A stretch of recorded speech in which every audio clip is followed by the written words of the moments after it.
यत्कृपातमहं वन्दे परमानन्दमाधवम् श्रीमन्मदनगोपालं वृन्दारं पुरन्दरम् श्रीगोविन्दं प्रपद्येऽहं दीनानुग्रहकारकम् वन्दे मुकुन्दमरविन्ददलायताक्षम् कुन्देन्दुशङ्खदशनम् शिशुगोपवेशम् इन्द्रादिदेवगणवन्दितपादपीठम् वृन्दावनायमहं वसुदेवसूनम् नवजलधरवर्णम् चम्पकोद्भासिकरणम् विकसितनलिनाशयम् विस्फुरन्मन्दहास्यम् कनकरुचिदुकूलम्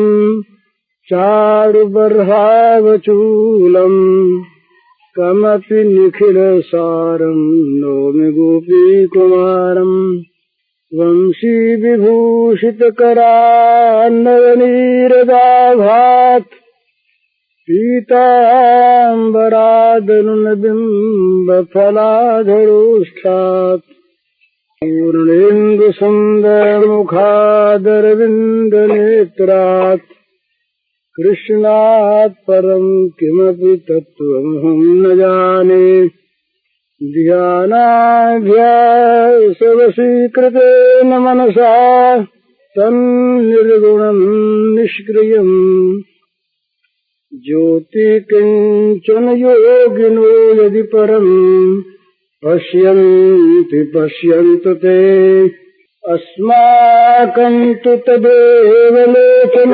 चमत्काराय भूयाचरम् कालिन्दी पुलिनेषु यत्किमपि तन् नीलं महो धावति श्री राममय सब जग जानी करऊं प्रणाम जोरि जुगपानी।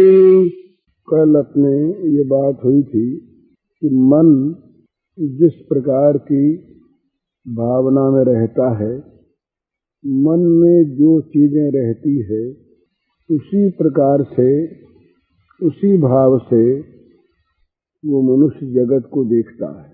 जिसके मन में बुरे भाव हैं वो जगत में सर्वत्र बुराई देखता है, उन्हीं बुरे भावों को देखता है और उन्हीं को ग्रहण करता रहता है।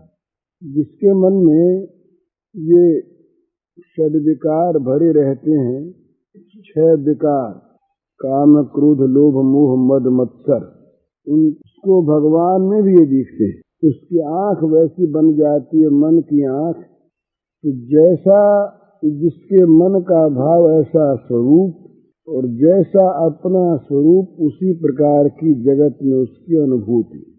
परंतु ये मिथ्या अनुभूति है। ये जैसे रंग असली दूसरा है, पर अगर किसी रंग का चश्मा लगाए आंख पर तो चश्मे का रंग उस रंग में दिखता है, हालांकि रंग वो नहीं है, रंग दूसरा है। हरे चश्मे वाले को सहारा दिखता है, नीले वाले को नीला दिखता है। इसी प्रकार ये सत्य पर, भगवान के स्वरूप पर हमारे देखने में, हमारी दृष्टि में एक आवरण आ जाता है, और उस आवरण के कारण से हम भगवान के वास्तविक रूप को नहीं देख पाते, विकृत देखते हैं। नाहं प्रकाश सर्वस्य योगमाया समावृत मूढ़ोऽयं नाभिजानाति लोको मामजमव्ययम्। ये भगवान ने कहा कि मैं योग माया से ढका, इसलिए सबके सामने प्रकट नहीं होता, और इसीलिए जो मूढ़ लोग हैं, ये मैं जो आज और अविनाशी हूँ इसको नहीं जानते। तो वास्तव में पर्दा भगवान पर नहीं है, पर्दा हमारी आंखों पर है, और ये हमारा ही डाला हुआ है। अपनपु आप नहीं बिसर्यो, जैसे स्वान कांच मंदिर में भ्रम भ्रम भूस मर्यो, अपनपु आप नहीं बिसर्यो। अपने ही आप, हमने अपना अपनपा बिसरा दिया है। अपनपा माने आत्मस्वरूप, अपनपा माने भगवान को देखने की आंखें। इसको हमने भुला दिया, इसलिए नाना प्रकार के आंखों पर पर्दे आ गए, रंग चढ़ गए, और उन रंगों से हम विभिन्न प्रकार से अपने विभिन्न भावों से जगत को देखते हैं। जगत में सर्वत्र भरे भगवान, उसकी जगह न मालूम हम क्या क्या देखते हैं, क्या क्या सुनते हैं। तो शास्त्रकारों ने कहा कि भाई अगर न देख सको, वैसी आंखें जब तक न मिल जाए, तब तक कम से कम मन से ऐसी भावना करो, निश्चय करो मन में, और फिर भावना करो। बुद्धि का निश्चय हो जाए कि जो कुछ है भगवान ही है, और दिखते नहीं भगवान, इसलिए मन से भावना करो कि दिखते नहीं हैं पर हैं वही, हैं वही। इस प्रकार बार बार समस्त भूत प्राणियों में, समस्त जगत में भगवान की भावना करते रहने से हमारी आंखों में, मन की आंखों में, बुद्धि की आंखों में भगवान कराएंगे। और जब हम अपनी बुद्धि की आंखों से, मन की आंखों से भगवान को देखने लगेंगे, तो फिर कभी इन आंखों के सामने भी भगवान दिखने लगेंगे। ऐसा होना कोई बड़ी बात नहीं है। तन्मयता जब मन की बढ़ती है, तभी आंखों के सामने के रूप बदल जाते हैं। और जहाँ सत्य का दर्शन होता है, केवल बाहरी तन्मयता नहीं, वहाँ तो फिर भगवान के दिखने में कोई आश्चर्य की बात नहीं, सब जगह भगवान दिखते हैं। साधना में कई बार इस प्रकार की स्थिति साधक की होती है कि वो स्वयं आश्चर्य करता है कि मैं देख रहा था क्या, मुझे दिख गया क्या। वो श्री अरविंद ने कोर्ट में एक दिन जब केस चल रहा था, तो अपने पक्ष के, उस पक्ष के रजिस्ट्रारों को, जज को देखा श्री कृष्ण के रूप में। उन्होंने लिखा कि मुझे दिख रहे थे सब श्री कृष्ण ही कृष्ण बैठे हैं, जज भी श्री कृष्ण हैं, वो नॉर्टन भी श्री कृष्ण हैं, सीआर दास भी श्री कृष्ण हैं। इस प्रकार से उन्होंने लिखा है। तो ये जब तन्मयता होती है ना, तन्मयता में क्या चीज है? चित्त की वृत्ति किसी एक वस्तु में तदाकार हुई, आंख के सामने वही वस्तु आ जाएगी। ये कोई कल्पना नहीं है, ये बिल्कुल प्रैक्टिकल चीज है, करके कोई भी आदमी देख सकता है। ध्येयाकार वृत्ति यदि पूर्ण रूप से हो जाए, किसी वस्तु के आकार वाली वृत्ति अगर पूरी बन जाए, दूसरी वृत्ति न आवे, तो आंख के सामने भी वही वस्तु दिखेगी जो उसकी वृत्ति में है। ये आंख खोलकर ध्यान करने का अभ्यास हो जाने पर ये चीज आप हम सब देख सकते हैं। ये केवल ध्यान की, तन्मयता की, मानसिक ध्येयाकार वृत्ति के परिणाम की ये बात है। और जहां पर वस्तु ठीक सामने आ जाती है, वहां पर तो कहना ही क्या है। तो हमारा ये मन जगत को विकृत रूप में देखता है, हमारा ही मन जगत को बुरे रूप में देखता है, और हमारा ही मन यदि भगवत आकार हो जाए तो सारे जगत में भगवान को देखता है और भगवान को देख सकता है। क्योंकि ये सत्य है, ये जगत के रूप में वास्तव में भगवान ही अभिव्यक्त है। भगवान ने कहा कि सारे रूपों में मैं ही व्याप्त हूं मेरी अव्यक्त मूर्ति से। यातम सर्वम जगद अव्यक्त मूर्तिना, सारे जगत में अव्यक्त मूर्ति के द्वारा मैं ही व्याप्त हूं। केवल आवरण है, पर्दा है, उससे लोगों को मैं दिखता नहीं। तो पर्दा कभी हट जाए तो भगवान सामने है ही। इसीलिए साधना करनी है तीन तरह से। मन के द्वारा ये भाव करे कि सब भगवान है, बुद्धि के द्वारा ये निश्चय करे कि सब भगवान है, और अपने शरीर की चेष्टा के द्वारा प्रत्येक क्रिया से भगवान की पूजा करने का भाव करे। मन बुद्धि दो का निश्चय होता है, भगवान इन्हीं दोनों को मांगा है। मयि अर्पित मनोबुद्धि मयि मनाथस्व मयि बुद्धिम निवेशय। मन को मेरे में लगाओ, बुद्धि को मुझ में आविष्ट कर दो, मन बुद्धि मुझे सौंप दो, इत्यादि प्रकार से भगवान ने आज्ञा दी है। तो मन के द्वारा भाव करे सर्वत्र भगवान को देखने का, और बुद्धि के द्वारा निश्चय करे कि सर्वत्र भगवान ही है और कोई वस्तु है नहीं। ये मन बुद्धि का जो निश्चय करके अपनी प्रत्येक क्रिया भगवत पूजा के भाव से करे, अपनी प्रत्येक क्रिया के द्वारा भगवान को संतुष्ट करने का भाव रखे। मन है भगवान ही, बुद्धि का निश्चय भगवान है, मन का भाव भगवान है। तो जब भगवान है तब हमारी क्रिया जो होगी वो भगवान के साथ होगी ना। हमारा बोलना चालना व्यवहार करना देखना सुनना जब मन बुद्धि के निश्चय में सब भगवान हैं तो भगवान के साथ होगा। इसलिए प्रत्येक क्रिया में भगवान के साथ संपर्क कर ले।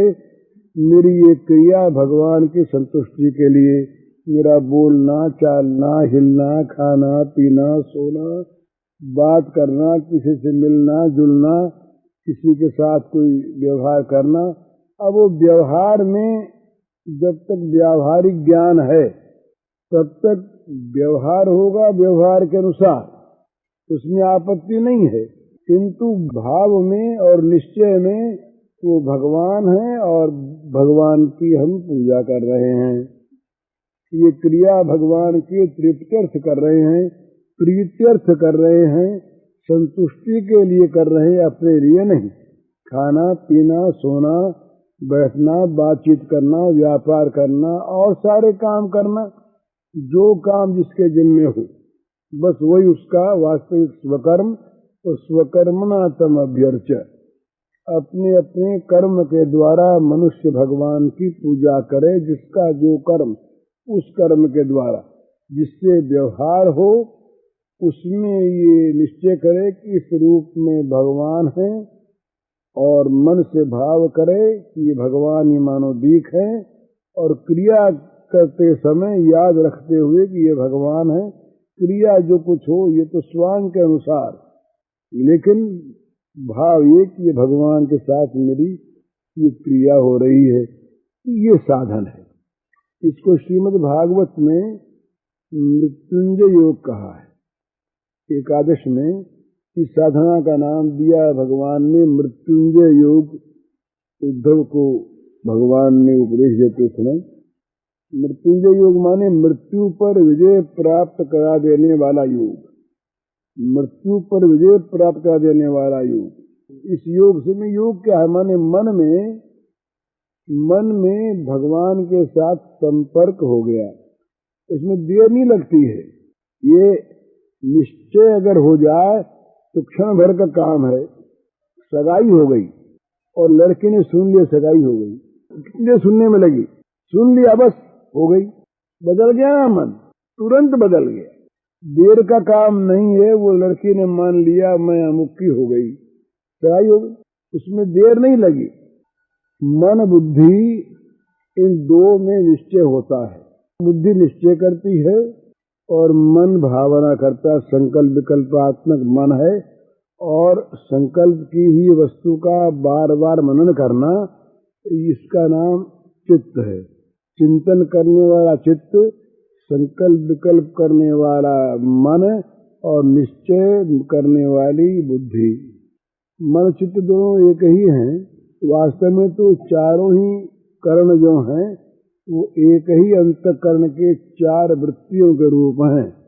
इनमें मन और चित्त, इनको किसी किसी ने दो माना है, किसी ने एक ही माना है। तो ये मन के द्वारा ये भावना हो गई कि सब भगवान है, और बुद्धि के द्वारा निश्चय हो गया कि सब भगवान है। अब जो क्रिया होगी वो क्रिया इस मन बुद्धि के निश्चय के अनुसार होगी।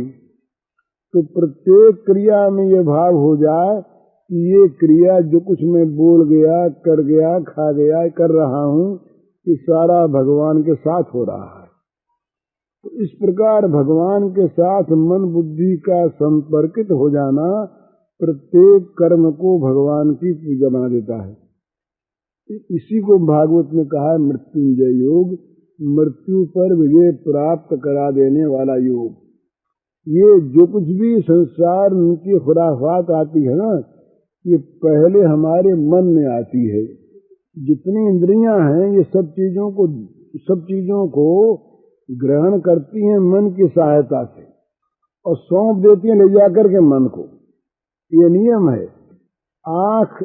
चाहे आंख के सामने चाहे कैसी चीज आ जाए, यदि आंख के साथ उस समय मन नहीं है तो उस चीज को आंख ग्रहण नहीं करती। कान के सामने कैसा ही शब्द आ जाए, पर यदि कान के साथ उस समय मन नहीं है तो उस चीज को कान ग्रहण नहीं करता। ये नियम है। इतने कोई जोर से बोलता हो और हम पास बैठे हुए हों और मन कहीं और लगा हुआ हो तो हम पीछे कह देंगे भाई तुम बोल तो बड़े जोर से रहे थे पर हमारा मन और तरफ था, हमने ध्यान नहीं दिया, फिर बताओ क्या कहा। तो ये क्या चीज है? ये बिना मन के अकेली इंद्रिय किसी विषय ग्रहण नहीं कर सकती। तो मन की सहायता से इंद्रिय विषय ग्रहण करती है तो ग्रहण करके ले जाती कहाँ है? वो उसके अपने पास रखने को जगह नहीं है। इंद्रिय का काम है उससे ग्रहण कर लेना, पर उसको याद कौन रखेगा? भाई आज तो ये अमुक मिठाई बड़ी स्वाद बनी, बादाम की बर्फी बड़ी अच्छी बनी, बड़ी स्वाद थी। अब उसको जीभ ने जितनी देर तक जीभ पर उतनी देर तक उसके रस का उसने ग्रहण किया, पर ये बड़ी अच्छी बनी, ये वर्षों तक उसकी स्मृति रखने वाला जो है वो मन है। वो चीज जाती है मन में, उसको ग्रहण करती है इंद्रिय मन की सहायता से और मन को दे देती है। तो यदि मन संसार के विषयों में विषयाकार वृत्ति से न लगे तो वो चीज मन में नहीं आती, और यदि वही मन उसके साथ भगवान को जोड़ के लगा दे, कोई बड़ी सुंदर सवेरे का समय है, किसी पक्षी की आवाज आई, बड़ी अच्छी आवाज लगी, उसी समय मन ने कह दिया कि देखो ना इतनी बढ़िया सुरीली आवाज बनाने वाला कैसा है, इसका निर्माता कितना अच्छा कितना सुंदर होगा, इसके निर्माता का नैपुण्य तो देखो। किसी पुष्प को देखा खिला हुआ बड़ा सुंदर, न मालूम उसमें कैसे कैसे विचित्र रंग हैं, कैसे सुंदर उसकी सौरभ है, तत्काल उसकी रचयिता की तरफ मन गया कि देखो ना कितना बढ़िया इसने, उस फूल के पेड़ में कुछ था ही नहीं, तो हरी हरी टहनी थी, कभी कभी कैसे निकला उसमें से और कितना सुंदर निकला, कैसी कलियां खिली, कितने कितने इसमें रक्त रंजित, ये कितने कितने वर्ण का है, कैसी कैसी इसमें सुंदर सुगंध आ रही है, तत्काल भगवान याद आ गए। इसी प्रकार प्रत्येक वस्तु में, प्रत्येक क्रिया में, प्रत्येक दर्शन में, प्रत्येक श्रवण में, प्रत्येक स्पर्श में, प्रत्येक गंध में, प्रत्येक रस में निरंतर भगवान के साथ संपर्क जोड़ ले। भयानक दिख है तो वहां भी जोड़ लिया, हाँ आज तुम बड़े भयानक बन करके आए हो। वो कहते हैं नामदेव की जीवनी में आता है कि नामदेव जी कहीं घूमते घामते गांव में जा पहुंचे तो लोगों ने सोचा कि नामदेव तो आ ही गए हैं तो इनसे कुछ काम लेना चाहिए।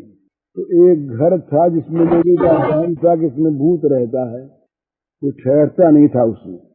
तो सोचा कि अब इनको तो क्या भूत खाएगा, खाएगा तो इनके कौन रोने वाला है, तो वही ठहराओ इनको। नामदेव को ठहरा दिया उस घर में, भूतोहा घर में। तो रात को चाहे संकल्प से चाहे कैसे ही भूत देवता आए तो वो लंबा चौड़ा काला करूटा उनका भयानक शरीर, तो उनको देख करके नामदेव जी हंसे। नामदेव जी ने कहा अरे आज तो तुम खूब बन के आए यार, भले बने हो लंबकनाथ।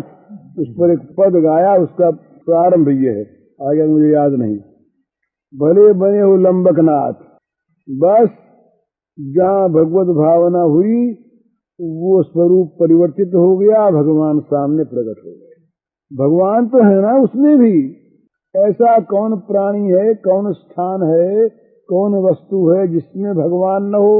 हमारी भगवान को देखने की आंख नहीं है। बात तो यही है, भगवान तो सब वस्तुओं में सर्वथा सर्वदा सर्वत्र है ही। हम यदि देखने लगे भगवान को अपने अपने आंखों से तो सर्वत्र मृत्यु में भी भगवान दिखाई दें, सब जगह भगवान दिखाई दें।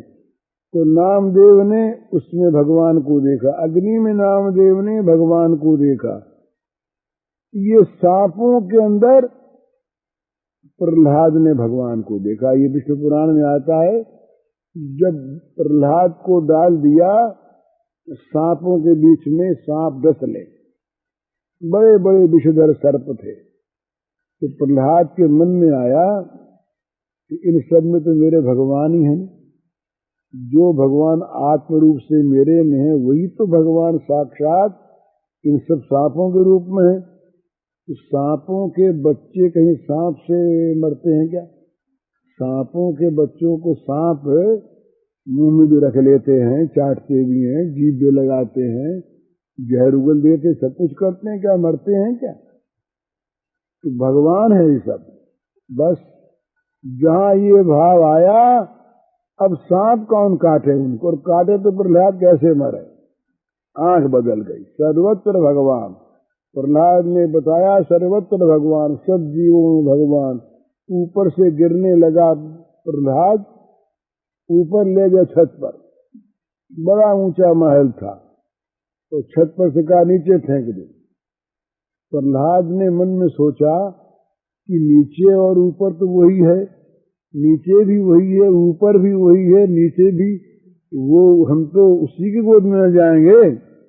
बस उसी गोद में उतरते हैं, उसी गोद में रहेंगे। ये गिरना जहां पर है उस शून्य में भी तो वही है, और जहां जाके गिरेंगे वहां पर भी तो वही है। खम वायु अग्निम सलिलम मही च, सारा का सारा भगवान का स्वरूप। प्रहलाद को ऐसा भान हुआ मानो कोई फूलों का गद्दा बिछा हुआ है, उस पर जाकर के प्रहलाद मजे में बैठ गए आनंद से। लोगों ने देखा आश्चर्य से कि प्रहलाद के कुछ नहीं हुआ। तो ये दृष्टि जब इस प्रकार की हो जाती है, श्री राम मैं सब जग जानी, करूं प्रणाम जोड़ जुग पानी, तो अनन्य भाव ये। तो सारे जगत में भगवान का भाव करके मन से और बुद्धि से अपनी अपनी क्रिया के द्वारा अपने अपने काम, जिसका जो काम, उस पूजा में किसी बाहरी और सामग्री की आवश्यकता नहीं है। सामग्री अपने आप बन जाती है मन की, मन उसके अनुकूल क्रिया करवा देता। ये सामग्री, एक आदमी से बात करनी है, बात कर रहे हैं, अब बात करने में बात करेंगे जैसी करनी है वैसी ही, तो उसमें जो अंतर का एक विषय रहता है, कहीं द्वेष है, कहीं ईर्ष्या है, कहीं क्रोध है, कहीं काम है, कहीं लोभ है, कहीं द्रोह है। इन वस्तुओं को, इन भावों को साथ लेकर जब हम बात करते हैं तो वो दूषित चीज है। और इन भावों की जगह अगर ये भाव आ जाए कि ये तो बस इनके साथ स्वांग के अनुसार बरतना है, ये वही कड़ा बोलते हैं, पर बोलते इनकी आज्ञा से, द्वेष से नहीं, क्रोध से नहीं, काम से नहीं, तो कड़ा बोलना बड़ा पसंद। ये श्री निकुंज लीला में भगवान श्री कृष्ण के आते हैं, बड़े बड़े मधुर भाव आते हैं। अगर कभी श्री कृष्ण को ये मन आया कि आज तो गोपी गाली दे तो काम बने, सुख की इच्छा, कि दो भाव होते हैं इसमें, एक वाम एक दक्षिण, तो कभी कभी वाम भाव से बड़ी प्रसन्नता होती है, तो वहां पर मान होता है। राधा रानी मान करके बैठ जाती हैं, और ये मनाते हैं तो मानते नहीं। और श्री गोपांगनाओं को भगवान की स्तुति से मतलब नहीं है, और भगवान के तिरस्कार से मतलब नहीं है। उनको मतलब है भगवान के सुख से। अगर वे कहीं गाली सुनने से सुखी हों गाली सुना देंगी, इनको कोई आपत्ति नहीं है। ये कहीं फटकारने डांटने से वो उनमें सुख देंगे, डांट देंगी, तो ये तो बड़ा ऊंचा अभाव है। हमारे इस साधना के व्यवहार में वो उस तरह की गाली नहीं, मर्यादित कटु व्यवहार यदि आवश्यक है वहां पर, ये समझते हुए कि ये इस प्रकार का खेल आवश्यक है, तो उसमें द्रोह बुद्धि नहीं, द्वेष बुद्धि नहीं, क्रोध बुद्धि नहीं, किसी प्रकार का बदला लेने की बुद्धि नहीं, हानि पहुंचाने की बुद्धि नहीं, ये इस प्रकार दूषित बुद्धियों से रहित केवल सद भगवत भाव से उसके साथ वार्तालाप हमने किया। चाहे वो वार्तालाप करा हो, उसमें आपत्ति की बात नहीं है, लेकिन ये जहां मन का भाव शुद्ध रहेगा वहां जितने ये दोष हैं ना, जो विष हैं, जो हमारे जीवन में विष भर देते हैं, हमें मारते हैं, बार बार जन्म मृत्यु ले जाते हैं, ये मिट जाएंगे। जब हमारी बुद्धि और हमारा मन निश्चय कर लेगा कि अमुक ये भगवान है, इसके साथ हम व्यवहार कर रहे हैं, तो व्यवहार में आ जाना चाहिए सद्भाव। सद्भावे साधुभावे च, सद्भाव आ जाना चाहिए। सद्भाव का अर्थ यही है कि जितने भी ये मन के विकार हैं, क्रिया के समय ये विकार न रहें और इन विकारों के स्थान में भगवत प्रीति का भाव रहे, चाहे वो क्रिया कैसी हो, इसमें आपत्ति नहीं। क्रिया तो होगी स्वांग के अनुसार ही। भीष्म को बाण मारता है, कल अपने बात हुई थी, भीष्म को अर्जुन सिर में बाण मारता है, सिर फोड़ डालता है भीष्म का, लेकिन भीष्म नाराज होते हैं क्या, और अर्जुन को द्वेष से मारता है क्या? भीष्म इस बात को चाहते हैं कि मेरे सिर के बाणों का तकिया लगा देंगे। भीष्म की अनुकूलता इसमें है, और भीष्म की अनुकूलता को सिद्ध करने के लिए अर्जुन भीष्म के मस्तक को 3 तीक्ष्ण बाणों से फोड़ डालता है। तो मस्तक को तीक्ष्ण बाणों से फोड़ डालने तक की क्रिया प्रीति उत्पन्न करने वाली होती है, यदि अनुकूल हो। यदि अनुकूल हो और प्रतिकूलता में किसी आदमी के साथ आप मीठी मीठी वाणी बोलिए और मन में आपके छल भरा हुआ है, कपट भरा हुआ है, और वो इस बात को जानता है, तो आपकी मीठी वाणी उसको जहरीली लगेगी। देखो कैसा मीठा बोलता है, देखो कैसा मीठा, कितना बदमाश है, कैसा मीठा बोलता है। ये मीठा बोल बोल करके हमारा नाश करना चाहता है। तो बाहरी क्रिया में उतनी चीज नहीं है। बाहरी क्रिया जो है ये कहीं जहां आवश्यक हो, ये डॉक्टर लोग काट डालते हैं सारे अंगों को, 6-6, 7-7 इंच गहरा घाव कर देते हैं। तो डॉक्टरों को कोई भी रोगी सफल ऑपरेशन होने पर गाली देता है क्या, बुरा मानता है क्या? काट दिया, अंग को काट के फेंक दिया, पैर काट दिया, हाथ काट दिया, बिल्कुल काट दिया, लेकिन वो देखता है कि इतना अंग बेकाम हो गया था, ये न कटता, तो काट दिया, अंग को काट के फेंक दिया, पैर काट दिया, हाथ काट दिया, बिल्कुल काट दिया, लेकिन वो देखता है कि इतना अंग बेकाम हो गया था, ये न कटता, तो सारा अंग नष्ट हो जाता, इसलिए भाई इतना पैर काट दिया, बड़ा चढ़ा तो साहब ने किया, और अंग तो बच गया। तो ये अनुकूलता।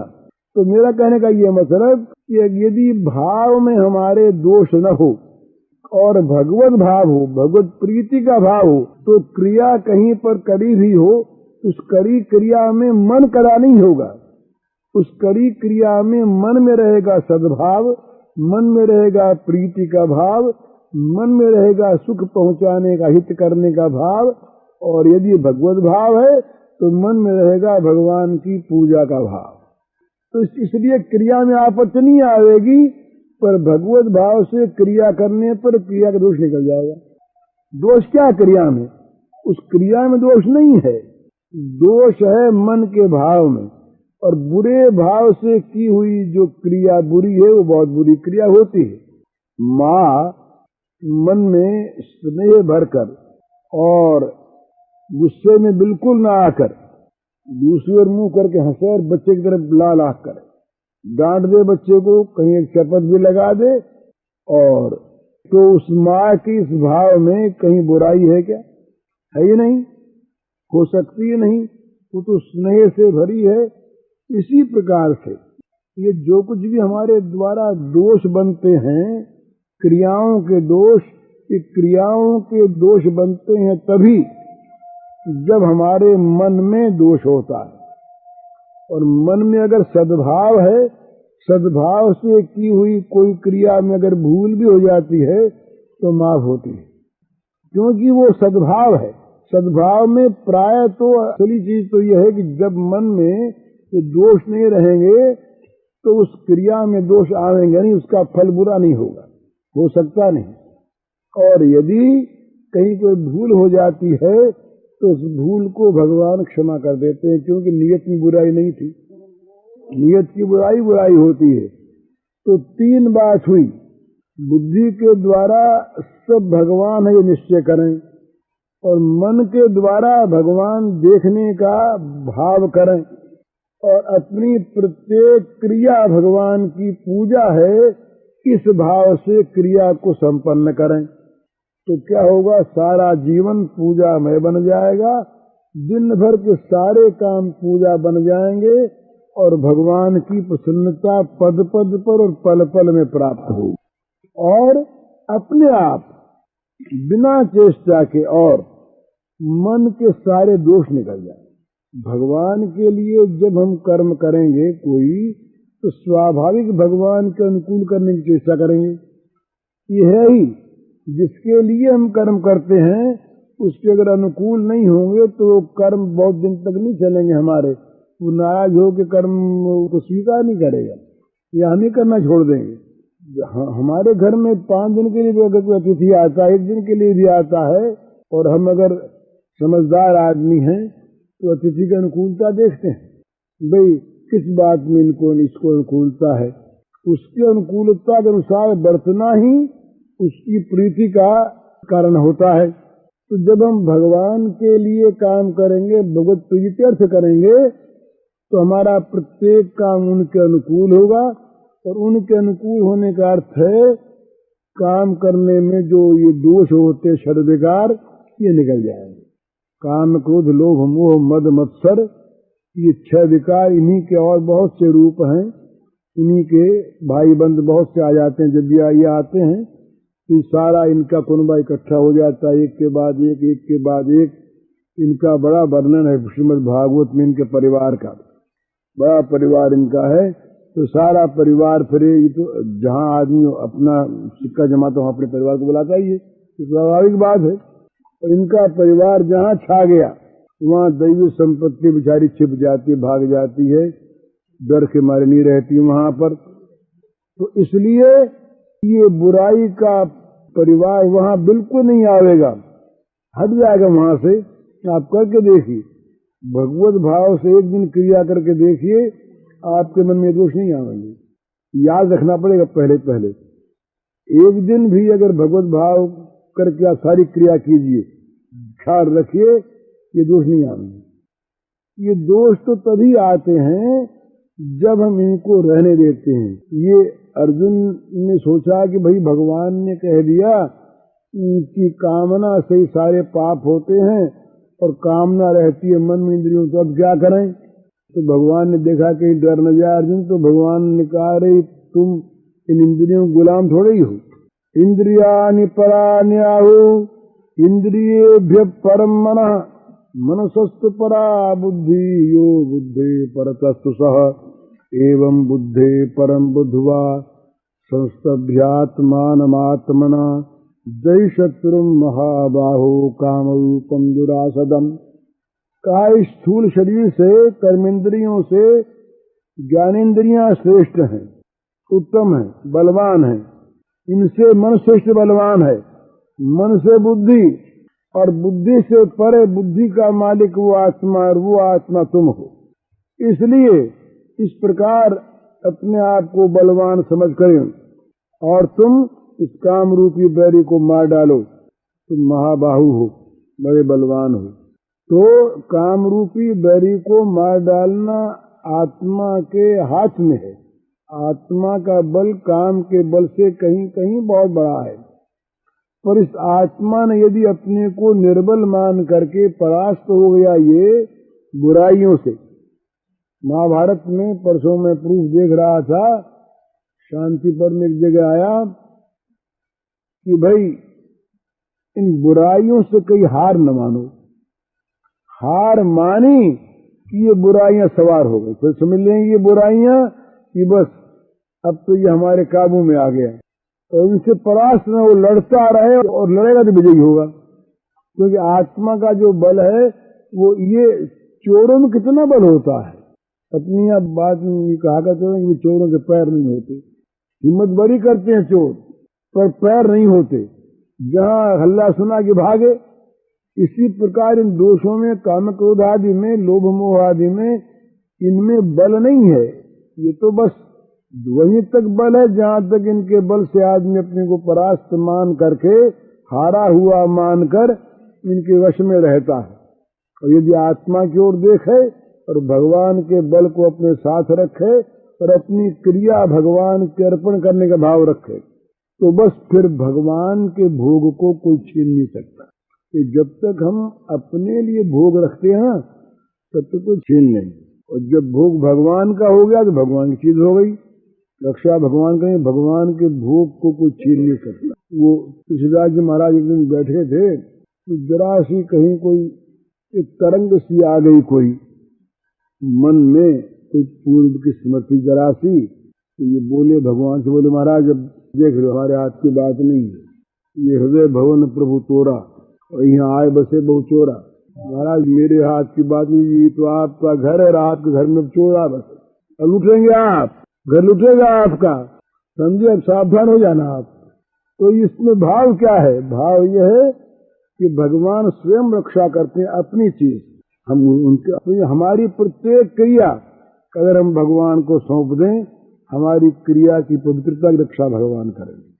हमारी क्रिया में अपवित्रता नहीं आने पाएगी, क्रोध काम लोभ नहीं आने पाएगा। क्यों नहीं आने पाएगा? भगवान का भोग है, वो तो भगवान की सामग्री है, वो तो भगवान की चीज है, उसकी तरफ कोई देख नहीं सकता। रावण से कहा सीता ने कि अगर तुमने मेरी ओर ताका, अकेली सीता, अशोक वाटिका में अकेली सीता, चारों ओर राक्षसियां भरी हुई, राक्षस भरे हुए, पर वहां आप सीता के वाक्य सुने, अकेली भरी सीता रोती हो। तो रावण के सामने सीता तो प्रचंड देवी का रूप धारण करके फटकार के, खबरदार जो मेरी ओर ताका, तो रावण डर जाता है। तो बात क्या है? हमारी प्रत्येक क्रिया अगर भगवान के लिए हो तो प्रत्येक क्रिया विशुद्ध हो जाएगी अपने आप। करके देखिए, ये तो बिल्कुल प्रैक्टिकल चीज है। मन में भगवत भाव करके, भगवत पूजा के भाव से जिस क्रिया को आप करेंगे उस क्रिया में काम को लोभ नहीं आएंगे। क्यों नहीं आएंगे? कि भगवत भाव साथ है। भगवत भाव भगवान की अनुकूलता चाहता है। तो तीन चीज ये करने की हम सब कर सकते हैं, और हर एक काम में कोई आपत्ति नहीं। अध्यापक अपना काम करे, डॉक्टर अपना काम करे, न्यायाधीश अपना काम करे, व्यापारी अपना काम करे, नौकर अपना काम करे, भंगी अपना काम करे, दुकानदार ये माताएं रसोई बनावें, बच्चों खिलावें, सब काम करें, परंतु करें उनके लिए। और यदि कहीं उनमें मन लग जाए बड़ा सुंदर, कहीं उनको देखते हुए करें, उनके गुण गाते हुए करें, उनके लिए रोते हुए करें, तब तो फिर है ही क्या।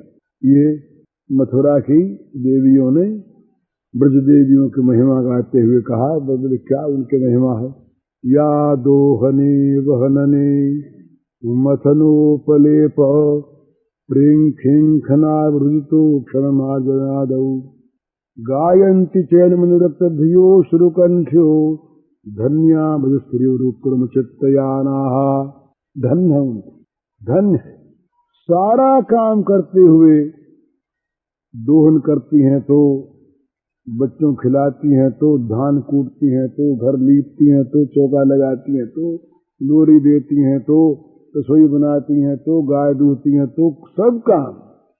परंतु सब काम करते हुए आंखों से धीरे धीरे मीठे मीठे आंसू बहते रहते हैं। दुख के आंसू नहीं, दुख के आंसू मीठे नहीं होते, उनमें सुख नहीं मिलता। प्रेम के आंसू में बड़ा सुख मिलता है, वो मीठे आंसू होते हैं। तो आंसू बहाती रहती हैं, वाणी गदगद रहती हैं, धीरे धीरे श्री कृष्ण का गुण गाया करती हैं, सामने देखती हैं और सारा काम करती हैं। वे धन्य हैं। इस प्रकार जहाँ वृत्ति हो जाए वहाँ हमारा पाप ताप कहाँ रह सकते हैं। वहाँ तो पाप ताप दूर भागते, न वहाँ पर दुख आता है न वहाँ पर पाप आता है। वहाँ तो दिन रात भगवान खेलते हैं, मृत्यु में भी और जीवन में भी। संसार की कोई भी किसी भी परिस्थिति में कोई अंतर नहीं पड़ता। यन लब्ध्वा चा परम लाभम मन्यते नाधिकं ततः जिसमें स्थितो न दुखे न गुरुनापि विचार्यते गुरुनापि दुखे न विचार्य। महान से महान जिसका दुख नाम है, गुरु से गुरु भारी से भारी दुख यदि आ जाए तो विचलित नहीं होता और उससे ऊंचा कोई लाभ नहीं मानता। तो वैसी एक स्थिति होती है। उसकी साधना यह है कि बस भगवत भाव करके और भगवत प्रीत्यर्थ हम अपने कामों को करें। कामों को बदलने की आवश्यकता नहीं है। कामों का भाव बदला जाएगा, काम अपने आप बदलेगा। वही यशोदा मैया जब से दूध दूहने लगती है, ये प्रत्येक गोपी का सबसे पहला काम उठ करके हाथ धोकर गाय धोना। उस गाय धोने जब गोपी जाती है तो सोचती है अपने मन में, पहले गाय अच्छी तरह से धोएंगे साफ, कहीं कोई चीज इसमें लग न जाए, कोई ऐसी खराब ना आ जाए जिससे दूध खराब हो जाए, क्योंकि कन्हैया को पिलाना है। बस सबसे पहले यही बात, कन्हैया के लिए धोना, कन्हैया के लिए उसको गर्म करना, कन्हैया के लिए उसको जमाना, कन्हैया के लिए उसको मंथन करना, कन्हैया के लिए मक्खन निकालना, कन्हैया के लिए उसको रखना, हानि में वो खा जाया करके, सारा काम कन्हैया के लिए। और फिर रात को सोती तो कन्हैया के लिए, जागती कन्हैया के लिए, खाती कन्हैया के लिए, सिवा कन्हैया का कोई चीज ही नहीं। बस ये जीवन यदि हो जाए, सारा काम भगवान के लिए, बस मौज। इस प्रकार की हम लोगों को साधना करनी है, चेष्टा करनी है, प्रयत्न करना है कि जिसमें जीवन में कुछ नहीं बदलेगा और भाव बदलने से जीवन बदल जाएगा, कुछ नहीं बदलेगा। हम ऐसे कैसे रहेंगे, शरीर रहेगा, पर जो बड़ी भारी चीज है हमारे साथ, जो संसार के दूषित भाव लगे हुए हैं, ये शत्रु अंदर बैठे हुए हैं, ये सब भाग जाएंगे। शत्रु भाग जाएंगे, पवित्रता आ जाएगी, चित्त में आनंद आएगी। जितना भी निरानंद है, दुख है, संताप है, इस सारे शत्रुओं के कारण से है। न गरीबी से है, न अमीरी से है, न बीमारी से है, न मृत्यु से है। कि ये जो विकार है ना, इन विकारों के कारण सारा दुख है। ये विकार यदि न हो तो अवस्था से, स्थिति से कोई दुख नहीं है। कैसी अवस्था हो, वो तो अवस्था तो शरीर की होती है और अपमान भाव नाम का होता है। दो चीज है, नाम और रूप। जहाँ नाम रूप में अहंता है, जहाँ नाम रूप के साथ कामना वासना लगी हुई है, वहां तो सारा गड़बड़। तो नाम रूप जो या तो रहे नहीं और या दोनों भगवान के अर्पित हो जाए, उसके बाद नाम रूप कुछ भी होता रहे। आप देख लीजिए, जितना भी कष्ट होगा वो शरीर को होता है। और गाली वाली जो है, ये अपमान होता है, ये सारा का सारा मन का होता है। अगर मन में न गाली माने तो अपमान नहीं होगा। मन में गाली का दूसरा से लगा ले तो उसको गोलोक धाम से जब अवतरण करने के बाद राधा जी की हुई तो कोई निमित्त बनावे, तो सीता माँ से और श्री राधा जी से राधा जी ने कहा कि भाई किसी तरह से होना चाहिए कुछ, गोलोक धाम से ब्रज में कैसे उतरें। तो शाप की क्रिया कर दी गई अच्छी तरह से और काम बन गया। तो उसमें कोई आपत्ति नहीं। आपत्ति जितनी है वो तो आती है दूषित भाव में। तो दूषित भाव अगर न हो, नाम रूप के साथ अगर हमारा संपर्क न रहे, तो अपमान नाम का होता है और क्या शरीर को होता है। बीमार होता है शरीर और मरता है शरीर। न आत्मा मरता है, न आत्मा बीमार होता है। और अपमान होता है नाम का। वहां जितना भी होगा, जितनी भी निंदा होगी तो सारी निंदा नाम की होगी, अमुक की होगी, आत्मा की नहीं होगी। तो जब भगवान के समर्पित हो गया हमारा नाम रूप, उसके बाद ये नाम रूप है हमारा नहीं रहेगा, कुछ भी हुआ करे। इसीलिए भक्तों की भाषा में है ये चीज कि भाई लोक लाज, कुल कान, धैर्य, ये वेद धर्म, देह धर्म, लोक धर्म, इन सब का परित्याग करके भगवान को भजते। इसका अर्थ क्या है? ये परित्याग अपने आप हो जाते हैं। जब तक हम उसके नहीं हो जाते तब तक ये चोर लगे हैं पीछे। तावत रागादेश सेना तावत कारा गृहम गृहम तावन मोहर निगड़ो या कृष्ण तेजना। ये ब्रह्मा जी ने कहा श्री कृष्ण से कि श्री कृष्ण भाई सब चीज हमने देखी, पर हमारे समझ में एक बात ये आई कि ये रागादि जो चोर हैं ये तभी तक पीछे लगे रहते हैं तेना, और तभी तक ये घर का जेल खाना भी रहता है, और तभी तक मोह की बेड़ियां पड़ी रहती हैं पैरों में। कब तक? जब तक तुम्हारा नहीं हो जाता। तावत रागादेश सेना तावत कारागृहम गृहम तावत मोह निगड़ो या कृष्ण तेजना। ये कृष्ण, जब तक जन तुम्हारे नहीं हो जाते तब तक तो घर भी जेल खाना रहेगा, फिर जेल खाना नहीं है घर। तब तक ये राग द्वेष आदि चोर भी पीछे लगे रहेंगे, लूटने वाले। ये चोर हैं, इनको भगवान ने गीता में कहा परिपंथे लऊ। राग द्वेष जो है ये परिपंथी हैं, इंद्रियस्यार्थे राग द्वेष वशमागच्छेत, तो जिससे परिपंथे लऊ, ये परिपंथी हैं, लुटेरे बैठे हैं, राह के बटमार लूट लेंगे, शेर हैं, चोर हैं। ये चोर कब तक रहते हैं? जब तक तुम भगवान के न बन जाओ। ये घर जेल खाना कब तक रहेगा? जब तक तुम भगवान के नहीं बन जाओ, फिर मंदिर बन जाएगा भगवान का। और ये मोह की बेड़ी कब तक रहेगी पैरों में, सारे लगे बदन में, जब तक तुम उनके नहीं हो जाओगे। उनके हुए ये बेड़ियां टूटी, घर मंदिर बन गया, और रागादि सारे भाग गए। और अगर रहेंगे रागादि तो भगवान में लग के धन्य हो जाएंगे, पवित्र हो जाएंगे और पवित्र कर देंगे। इसलिए हमें भगवान का बनना है।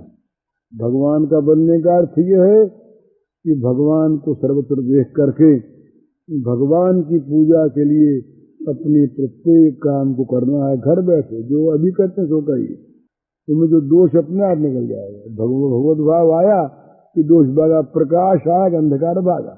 बोले हम प्रकाश तो कर देते हैं, चाल तक खूब बिजली जला देंगे, पर अंधेरे को उठाने के लिए फिर क्या प्रयत्न करें बताइए? अरे अंधेरा रहेगा कहाँ? जब तुमने प्रकाश कर दिया तो अंधेरा भाग गया। अंधेरे के मर जाने का नाम ही तो प्रकाश है। अंधेरा अगर है तो प्रकाश हुआ कहाँ? प्रकाश है तो अंधेरा कहाँ? तो भगवान जब आ गए मन में, भगवान जब आ गए भाव में, बुद्धि में, भगवान जब आ गए क्रिया में, तो पाप ताप का जो तम है, अंधकार है, ये रहेगा नहीं, ये रहेगा नहीं।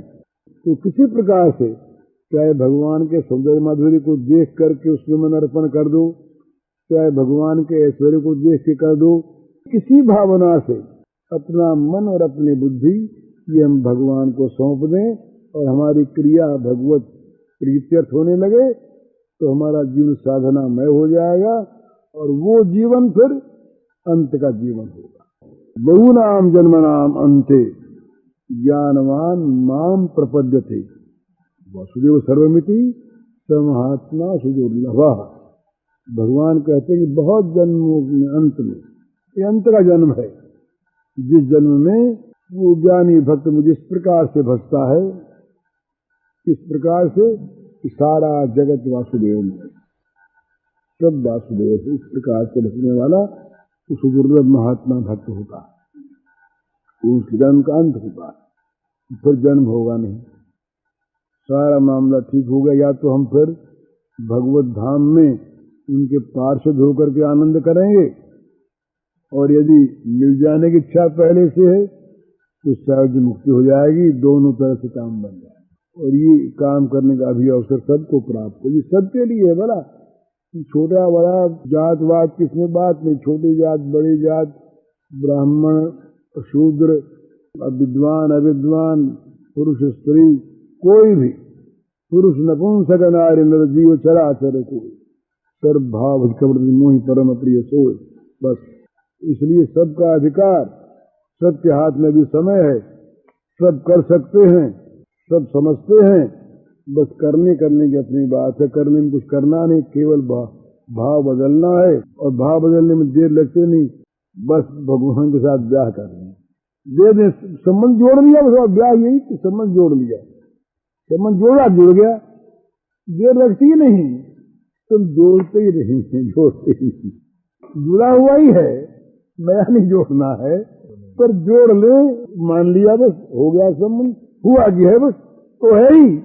फिर तो मृत्यु आती है ना, मृत्यु, तो मृत्यु के समय कबीर गाते हैं, आय गवन वहाँ की सारी, कहते हैं कि आज ये मुकलावे की तील आ गई, मुकलावे की तील, गवन वहाँ की सारी, दुरागमन को कहते हैं गवना, अवधि उधर, और ये गवने की साड़ी आती है वहां से, ससुराल से, तो वो कहते हैं कि भाई जैसे लड़कियां कहती है ना कि भाई अभी तो हमारी उम्र छोटी है और गवनमा की साड़ी आ गई, आज गवन वहाँ की सारी उम्र अबही मोही बारी, काफी है, आज गवन वहाँ की सारी, तो बड़ा सुंदर उसमें मर रहे हैं, मृत्यु का समय फिर आगे कहते हैं कि पालकी है, उसमें 4 आदमी लगते हैं, और हमारे जो प्रियतम है वो स्वयं आए हैं मौत के रूप में, और हमको ले जा रहे हैं। अब मौत में भी वो दिखेंगे, जन्म में भी वो दिखेंगे, सब जगह आनंद ही आनंद, फिर तो सारे आनंद, मौत में मुकलावा दिखेगा, भगवान के हो जाए, कबीर जी के वाक्य हैं, और ये बिल्कुल ठीक बात है। ये मृत्यु की विभीषिका कब तक है? जब तक ये शरीर हम है तब तक है। आत्मा की अगर दृष्टि गई, मौत मर गई। मौत का डर इसीलिए है कि ये हम हैं, ये हमारा निश्चय शरीर हम है, डरो मौत से, शरीर तो जाएगा, मौत आवेगी, जरूर आवेगी, और कहीं शरीर से अंदर की तरफ ध्यान गया और आत्मा में स्थिर हो गए, मौत मर गई। सीधी बात है, सबकी मौत मरी हुई है, पर सब मरते हैं, ये तो आश्चर्य है। कबीर ने कहा यार मौत है नहीं, सब मरते हैं, ये बड़ी आश्चर्य की बात, मौत है नहीं, सब मरते हैं। आत्मा की मौत होती नहीं, आत्मा कभी मरते ही नहीं। आत्मा अगर मर जाए तो फिर किसका जन्म हो, क्या, कुछ है ही नहीं, आत्मा ही रहता है, कभी जन्म भी फिर होता है, आत्मा नहीं मरता। तो ये सीधी सी बात है, ध्यान में आ जाए, सब कर ले, फिर भगवान की चाहे मौज करें, चाहे उनको गोद में खिलाना, भगवान एक बात, और सब बनने को तैयार है, बेटा बनने को तैयार, नौकर बनने को तैयार, पति बनने को तैयार, भाई बनने को तैयार, गुरु बनने को तैयार, दास बनने को तैयार, जो चाहे वो कहते हम जो संबंध हमसे, आत्मा बना लो, अपने आप का अपना रूप बना लो, नौकर बना लो, संबंध जोड़ लो, कैसे हमारे साथ जुड़ जाओ। भगवान कहते हम तैयार, जैसे